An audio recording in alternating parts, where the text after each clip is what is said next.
सुरेंद्र जी कुछ आपको कानून की बात बताएंगे और ध्यान से सुनिए और हम अपने विद्यालय परिवार की तरफ से इनका हार्दिक स्वागत करते हैं।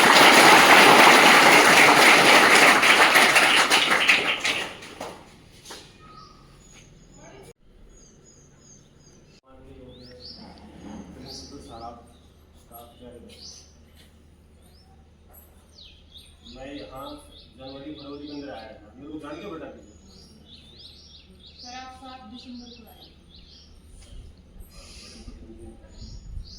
याद है सर, जनवरी फरवरी सारे जानते हो बेटा।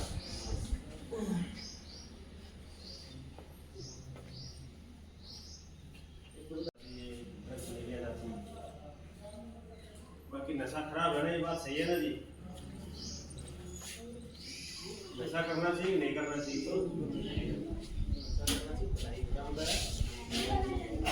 नहीं करना चाहिए। वैसे मेरा मानना ये है नशा करना चाहिए। नशे दो प्रकार के होते हैं, जहाँ बुरी चीजों का नशा हो नहीं करना चाहिए, अच्छी चीजों का नशा कर सकते हो। पढ़ाई का नशा करना हो करो, खेल का नशा करना हो करो, और जहाँ गलत चीजों का बात होगी नहीं करना चाहिए। जिंदगी खराब हो जाती है, तबाह हो जाती है, परिवार की भी, खुद की भी, परिवार की भी, सबकी खराब हो जाती है। ये तो था अपना नशे का। पता चल रहा है आज हम किसी के पास फोन करते, उससे एक सप्ताह से बंद हो गई वो ट्यूनिंग। पहले हम किसी के पास फोन करते थे, एक ट्यूनिंग चलती थी साइबर क्राइम के लिए अवेयर करने के। अमिताभ बच्चन की आवाज़ आती थी और बताते थे भाई हमें इससे बचना है। पहले जैसे कोविड-19 के टाइम भी ट्यूनिंग हुई, लोगों को पैसे इतने जा रहे हैं, करोड़ करोड़ रुपए का लोग गंवा रहे हैं। नंबर 1 पे तो जो है फौजी, और नंबर 2 के ऊपर जो टीचर हैं, जो पढ़े लिखे हैं, वो पैसा गंवा रहे हैं। साइबर फ्रॉड होता कैसे ही साइबर फ्रॉड पता है किसी को? मैं पीछे बताया था, आज बता देता हूँ जी। मोबाइल एंड्रॉइड फोन हो गया या लैपटॉप के माध्यम से ही होते हैं। पहले क्या था, कोई बंदा लिंक भेजता था या कोई बंदा हमसे ओटीपी पूछता था तो साइबर फ्रॉड होता था। अब तो वो चीजें भी खत्म हो गई थी। अब तो बड़ी एडवांस टेक्नोलॉजी आ गई, एआई के माध्यम से ऐसी चीजें आ गई। मेरे पास मोबाइल में कोई ऐसा कोई इन्विटेशन कार्ड भेज देगा तो मैं उसको खोल के देखूँ, ये कार्ड किसने भेज दिया? कोई ना कोई तो नोन होगा, मेरा मिलने वाला होगा। मैं देखूँ उसको, मैंने उसको खोल के देख लिया, बस तो जो फाइल थी के अंदर हिडन हो गई, जाके छिप गई। मेरा फोन एक डमी फोन बन गया। ठीक है जी, सारा फोन को ऑपरेट कर रहा है हैकर, जो यहाँ नहीं बैठा, कहीं दूर बैठा है। कोई ना कोई हमने लिंक खोल के देखा तो ऐसी ऐसी हिडन फाइलें आ गई, कुछ करने की जरूरत नहीं है जी। ना कोई ओटीपी बताओ, ना आधार नंबर, ना कोई पैन नंबर, कुछ मत बताओ, सीधा फोन हमारा हैक हो जाता है। ये बहुत चल रहा है और हमें इनसे बचना चाहिए। पहले तो ये देखो भाई, ये जो चीजें आई हमें इसको खोल कर देखना चाहिए कि नहीं देखना चाहिए। ऐसे ऐसे चीजें चल गई। एआई क्या होता है जी? Artificial technology. ये तो एक एडवांस टेक्नोलॉजी ऐसी चल गई, अगर मेरी आवाज किसी को मिल जाए तो सेम हूबहू आवाज तैयार करने का नेट ऑन कर रखा है जी। तो मेरे पास व्हाट्सएप वीडियो कॉलिंग आएंगी, कोई ना कोई बोल रहा होगा तो वो कहेगा जी आप अपना फोन मत काटो, नेट बंद मत करना जी। तो फोन को चालू ही रखने के लिए कंडीशन लगा दी जाएगी और वो कहेंगे जी ऐसे करो ऐसे करो। वो बंदा रहेगा जो पीछे जो बात कर रहा है, वो पीछे इस प्रकार का डायग्राम दिखाया जाएगा। जैसे वो बंदा या तो दिल्ली पुलिस का कोई इंस्पेक्टर बोल रहा हो, पीछे दिखा देंगे पुलिस वाले काम कर रहे हैं, या कोई ऐसा दिखा देंगे पीछे को कोई ना किसी चीज की अदालत है, जिला अदालत नारनौल की होगी या कोई और अदालत होगी, दिल्ली की होगी, कहीं की भी होगी। जब पीछे कैसा कोई दिखा देंगे, फलाना जज बोल रहा है, कोई इंस्पेक्टर बोल रहा है कुछ, पैसे हमें देने ही पड़ जाते हैं जी। एक बार मैंने पैसा दे दिया तो देने ही पड़ेंगे, 10,000, 20,000, 50,000, लाख का कुछ नहीं पता नहीं। ऐसे ऐसे फोन आएंगे, कोई लड़की बोल रही है जी, थोड़ी देर बाद मेरे मोबाइल के ऊपर इसकी वीडियो बना के भेज देंगे। ये क्या हो गया है जी? वो कहेंगे जी मैं इसको वायरल करूंगा। वायरल मत करना जी, पसीने आ जाते हैं, वायरल मत करना। वो पैसे की डिमांड करेंगे, पैसे देने पड़ते हैं, पर लोग करोड़ों रुपए गवा देते हैं इसके अंदर। ये साइबर फ्रॉड चल रहा है, इतना हाई लेवल के ऊपर चल रहा है। सरकार भी खूब लाखों पैसों खर्च कर रही है अवेयर करने के लिए जी। हमें किसी का जैसे में नहीं आना है जी। कोई ना कोई फाइल आ जाए तो उसको हम देखें कि सही है, और आज किसी कारणवश नहीं आया तो हम क्या करेंगे, अमेजन के साइट के ऊपर दोबारा जाएंगे, हम कोई नंबर चेक करेंगे, कोई ना कोई कस्टमर केयर के, कौन से नकली वाले कौन से, हम उनके पास फोन करेंगे, सर मैंने कोई अमेजन के ऊपर कोई प्रोडक्ट बुक किया था और आज यहाँ पर पहुंचना है, बोलिए आपका एप्लीकेशन नंबर क्या है जी। तो जो 5-7 बंदे वहीं बैठे मिलेंगे जी, बोलिए आपका एप्लीकेशन किसी और ऐप के माध्यम से बैंक लेके घूम रहा है, वो पूरा देख लो। एक छोटी सी गलती के कारण पूरा बैंक खत्म, पूरा जो मैंने जिंदगी भर की कमाई थी वो सब कुछ खत्म। पैसा कैसा कमाते हैं हमारे माँ बाप को पता होगा जी, किस प्रकार मजदूरी करते हैं, कैसे कैसे कमाते हैं। हमारी छोटी सी गलती के चक्कर में वो भी पैसा खत्म। गलती ऑफेंस के जो होते हैं जिसके 7 साल से कम तक की सजा है, उस बंदे को किसी को बहुत ज्यादा दे रहे हैं। एक चीज और बताता हूँ जी, 25 दिसंबर 2023 को एक्ट बनाया था, BNSS, ठीक है जी। 3 एक्ट बने थे जो आईपीसी से पहले, इंडियन पेनल कोड, भारतीय दंड संहिता, CRPC, वो सारी चीजें खत्म हो गई। इफेक्टिव कब हुई थी? 1 जुलाई 2024 से नए कानून शुरू हो गए 3 हमारे। पहले जो हमारे वो न्याय की मूर्ति थी, हमने उसको मूर्ति के ऊपर जो आंखों की पट्टी बंधवा रखी थी, वो पट्टी खुलवा दी और आप जो तराजू थी उसकी जगह कानून से कुछ मर्डर कर दिया, किसी को कुछ भी कर दिया, बच जाते हम नहीं कर सकते। सारा कानून इतना स्ट्रिक्ट बना दिया। पहले जो बड़ा लेंथ थी, 511 आईपीसी में धारा थी, वो 350 बना दी। तो फ्री में डिग्रेड मिलती है मुफ्त कानूनी सहायता। जिस बंदे की सालाना इनकम, साल की इनकम क्या हो, तो उसको फ्री में वकील चाहिए। फलाना मेरे को मुकदमा डालना है, उस चीज के लिए मेरे को वकील सीट फ्री में मिलेगा।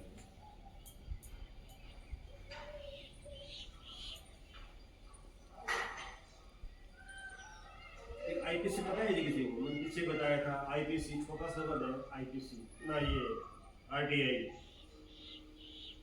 राइट नेग्लिजेंसी के कारण मेरे को नहीं मिली तो 25,000 का जुर्माना डलता है जिसमें। इसी का एग्जाम्पल देता हूँ, अगर आप सरपंच साहब की इन्फॉर्मेशन लेंगे कि बस ग्राम पंचायत जब आपके बने और वो चीजें हिडन होती है, नहीं पता चलता है, कोई हताहत हो जाता है, कोई बंदा गिर जाता है, एक्सीडेंट हो गया, कोई बंदा एक्सपायर हो गया, तो गांव में है तो चेयरमैन, ना गांव में है तो सरपंच साहब जिम्मेदार है, और शहर में है तो चेयरमैन जिम्मेदार है।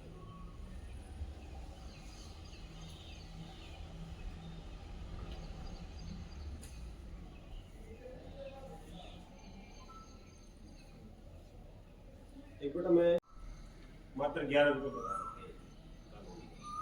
लड़की के पापा मम्मी अगर 11 रुपए तक देते हैं लड़के वालों को, तो दहेज का कोई फंडा नहीं है। 11 रुपए सुप्रीम मिलते हैं तब उसका अंतिम संस्कार किया जाता है। सुप्रीम कोर्ट ने कह रखा है जी, अगर कोई कितनी बड़ी हॉस्पिटल हो, कैसी भी हॉस्पिटल हो, चाहे प्राइवेट हो चाहे सरकारी हो, कितनी बड़ी हॉस्पिटल, पूरा परिवार इकट्ठा होते थे, दादी पोता बेटा सारे इकट्ठा होते थे। पूरे दिन की कोई बात होती थी वो उसमें डिस्कस की जाती थी। किसी के साथ कोई बात होगी, नेता बनना है, कुछ भी बनना है, बताओ बनाया किसी ने? बोलो सर, हमारी क्लास में 10th क्लास में एक लड़की को एडवोकेट बनना चाहती है। कौन है? बताओ बताओ बताओ, खड़ी हो जाओ। बेटा क्या नाम आपका? खुशी। हमेशा खुशी रहना बेटा, खुश रहना, ठीक है जी। एडवोकेट बनना चाहते हो बेटा? एक चीज बताता हूँ जी, आज हम कोई भी एम ले लेते हैं ना तो सच में मुश्किल आती है। एम बना ले तो बहुत मुश्किलें आएंगी, पर एम जो मैं बना लूँ, मैं कह रहा हूँ मेरी गारंटीड बात है, चाहे एम बना लो कितना ही बड़ा बना लो, आप ये कहते मेरे को जज बनना है, कुछ भी जो आपको जो सबसे डिफिकल्ट पोस्ट लगती हो ना, उसे पढ़ना पड़ेगा। स्टूडेंट लाइफ के अंदर 16 घंटा 18 घंटा पढ़ना पड़ता है जी। मैं मेरा बता रहा हूँ, एक स्टूडेंट लाइफ के अंदर।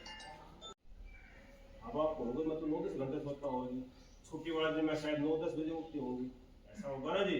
मैं कह रहा हूँ स्टूडेंट लाइफ में 4 या लास्ट 5 घंटे सोना है। आज अगर मैंने आंसू बहा लिया, आज अगर मैंने पसीना बहा लिया, आज मेरा पसीने बहाने का टाइम है जी। अगर आज मैंने पसीना नहीं बहाया तो ताज जिंदगी मेरे को आंसू ही बहाना पड़ेगा। किस्मत को कोसोगे, वो होना पड़ेगा। आज एक की कमाई से पेट नहीं भरता है जी। जो आगे आए के दिन की अब क्या चल रहा है? अब क्या है? हाँ? प्रेजेंट वर्तमान चल रहा है। अब एट प्रेजेंट वर्तमान। भविष्य क्या है? जो प्रेजेंट के बाद आगे के लिए। और एक चीज तो बताऊं बेटा मैं दोनों के लिए, भविष्य क्या है? आज के मेरे कर्म कल का मेरा भविष्य है। आज मैं पढ़ूंगा नहीं तो मेरा भविष्य क्या रहेगा आप बता दो जी। अंधकार में उनका रहेगा, दर दर ठोकर खानी पड़ेगी, कभी किसी की मजदूरी के लिए, कभी किसी की मजदूरी के लिए, कभी किसी की मजदूरी के लिए। आज मैं कर्म बढ़िया करूंगा तो मेरा भविष्य देख लेना क्या रहेगा। बढ़िया मैं मेहनत कर लूंगा ना, 16-18 घंटा पढ़ लूंगा तो जो आपके मैं पक्का मिलेगा।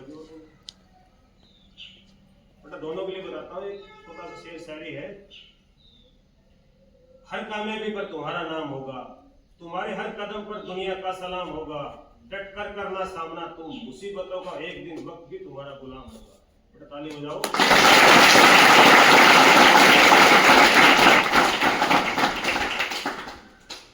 बैठ जाओ। अरे मात्र उसकी 11 साल उम्र थी, बहुत से सुना। उसका जन्म हुआ था 14 नवंबर 1980। बाल दिवस के दिन उसका जन्म हुआ था 1980 के अंदर। उसकी एज थी 11 साल 1991 के अंदर। उस बंदे ने तब एक मनाया था कि वो बंदा कितने बजे खड़ा होता है सुबह। खड़े होने के बाद उस बंदे की कितनी क्या क्या एक्टिविटीज है दिन की। दिन में घर से बाहर जा रहा है तो किस व्हीकल से जा रहा है, वो व्हीकल कितना किलोमीटर चल रहा है, आगे गया है तो उस बंदे ने किस मुद्दे के ऊपर बात करी, वापस घर कितने बजे आया, वो व्हीकल कितना किलोमीटर चल रहा है, कौन से रंग उस बंदे ने ड्रेस पहनी, क्या खाया, क्या पिया, कितने घंटे सोया, कितने घंटे जागया, कितना कमाया, कितना खर्च किया। हर एक मिनट की पूरी जो चीजें होती है ना वो सब चीजें मेंटेन करता है वो बच्चा। 1991 से लेकर आज तक वो बच्चा सारी चीजें मेंटेन कर रहा है। हर एक मिनट की मिल जाएगी। ये बच्चा 2 बजे खड़ा होता है रात को रोज 2 बजे खड़ा होता है। 2 बजे खड़ा होने के बाद 1-2 मिनट घंटा 2 घंटे की कोई बात नहीं है। जो आप साल में एक बार पेपर देते हो ना 3 घंटा, वो बंदा हर रोज 3 घंटे तो पेपर दे रहा है जी रोज। 78 डायरी भर दी उन्होंने और डायरी को बड़े बारीक लाइन लिखता है, बहुत बारीक। एक जो लाइन होती है डायरी में, एक लाइन में 2-2 लाइनें छोटी छोटी करके लिख रहे हैं। 1191 पेन 1191 पेन उस बंदे ने यूज किए हैं। उस बंदे की जिंदगी में अच्छे दिन भी आए थे, बुरे दिन भी आए थे। अच्छे दिन बुरे दिन आए थे तो डायरी कैसे लिखेगा? उस बंदे का दोनों हाथ काम करते हैं जी। शायद आपके कौन है वो आपके सामने खड़े हैं, तालियां बजा दो।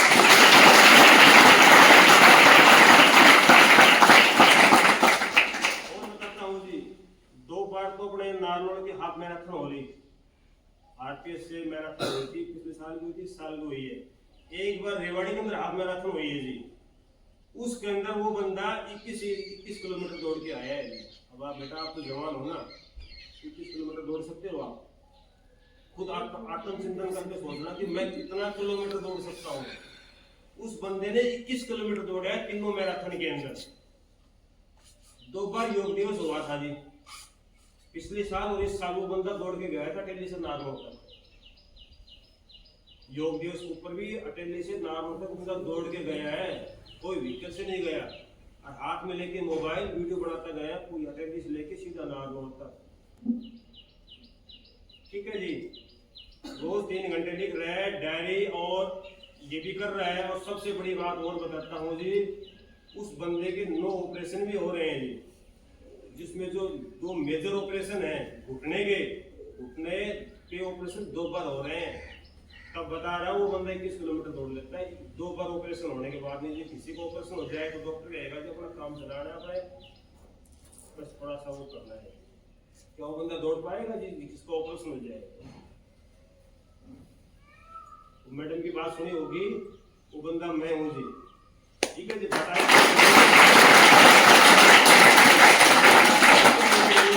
ऐसा नहीं हो सकता। मैं आपके सामने उदाहरण खड़ा हूँ जी।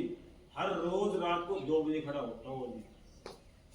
कोविड-19 आया था, 3 साल तक रहा था। हर आदमी की दिनचर्या बिगड़ गई उसके अंदर। कौन आदमी कितने बजे खड़ा हो रहा है, कौन कितना ही घंटा सो रहा है, कितना जाग रहा है, कोई कुछ कर रहा है, कोई कुछ कर रहा है। मेरी जो एक्टिविटीज है, मेरी जो डिसिप्लिन था, खड़े होने की जो रूटीन जितनी है ना आज है, कोरोना में वो नहीं बदली।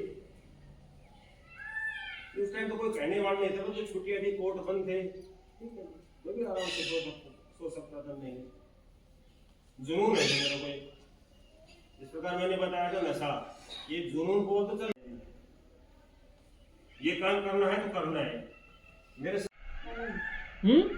कलम सबका साथी बता, वो तो सबसे बड़ी ताकत है कलम के अंदर। वो मान गया जी, आपकी बात खूब है जी। पैसा नहीं, ये आपका जो स्वास्थ्य है ना, स्वास्थ्य ये खुद के काम आएगा जी, खुद वाला स्वास्थ्य काम आएगा, दूसरे का काम नहीं आ सकता।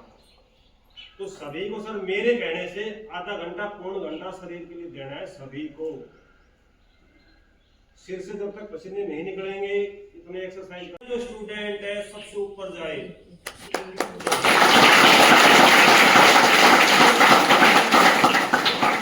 भगवान के बाद दूसरा जो ओहदा है, जो दूसरी पोस्ट है, वो गुरु की। और बढ़िया बढ़िया गुरु जी मिल रहे हैं आपको। पढ़ने के हजारों से, अगर आप पढ़ना चाहोगे तो आप बहाना नहीं लगा सकते कि मेरे पास इस साधन की कमी है, इसकी कमी है, इसकी कमी नहीं।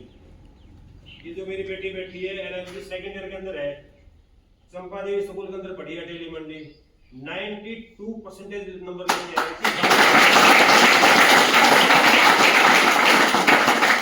92% लेके आई है। आप सोचने की बात नहीं, क्योंकि मेरे जितने साथियों को वकील साहब आपके बेटा बेटी सरकारी पढ़ रहे हैं, मेरा बेटा बिहारी पढ़ रहा है जी। देख लो, एक बेटा एक बेटी है, दोनों सरकारी पढ़ रहे हैं, बेटा तभी पढ़ रहा है। सोचने की बात है।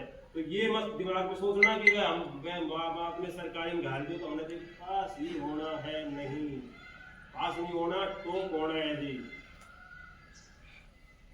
और जितने भी बताता हूँ, IPS ऑफिसर है, IAS ऑफिसर, DC SP है, जितने बड़े अधिकारी है वो सरकारी स्कूल से निकले हुए हैं, सारे नोट कर लेना जी।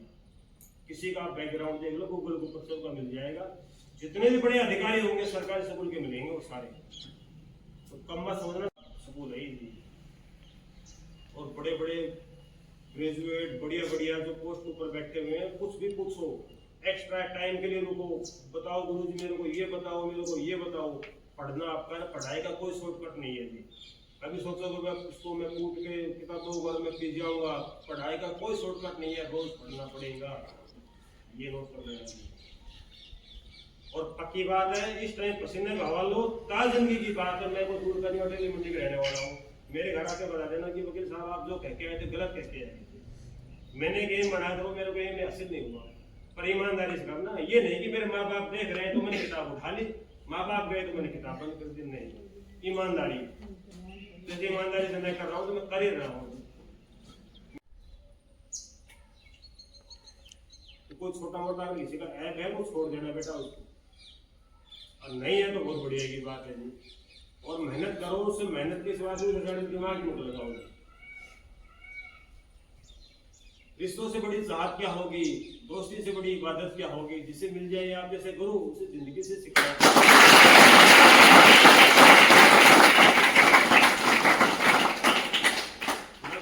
हम वकील हैं, अदालत के सिवा कहीं नहीं जाते हैं, ना गजलें सुना करते हैं। हम वकील हैं, लोगों की परेशानी सुना करते हैं, पहचान लेते हैं, हम कागज देखकर सब हाल जान लेते हैं।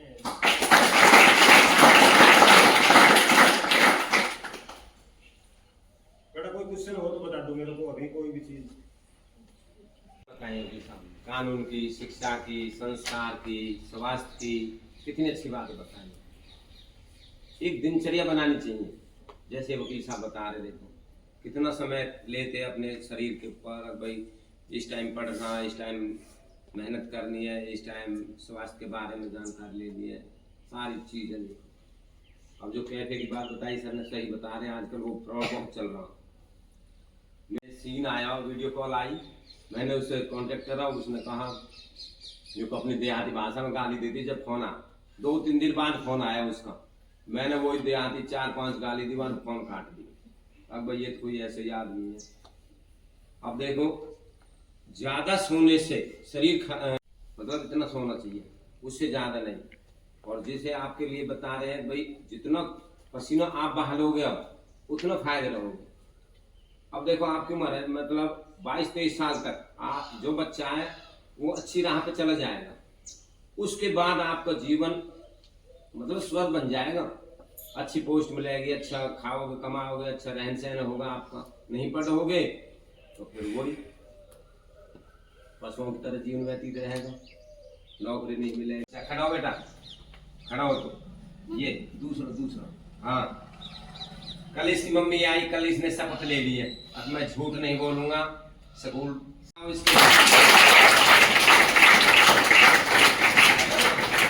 कितनी अच्छी बात बताइए आप।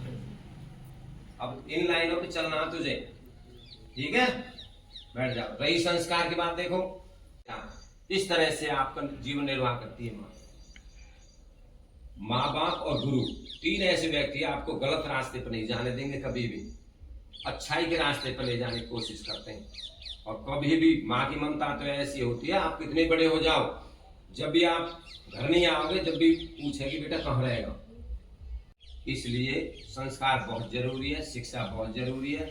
माँ बाप और गुरु का आज्ञा का पालन करो, अच्छे संस्कार लो, अच्छी धार्मिक पुस्तक पढ़ो, मोबाइल में कुछ नहीं रखा,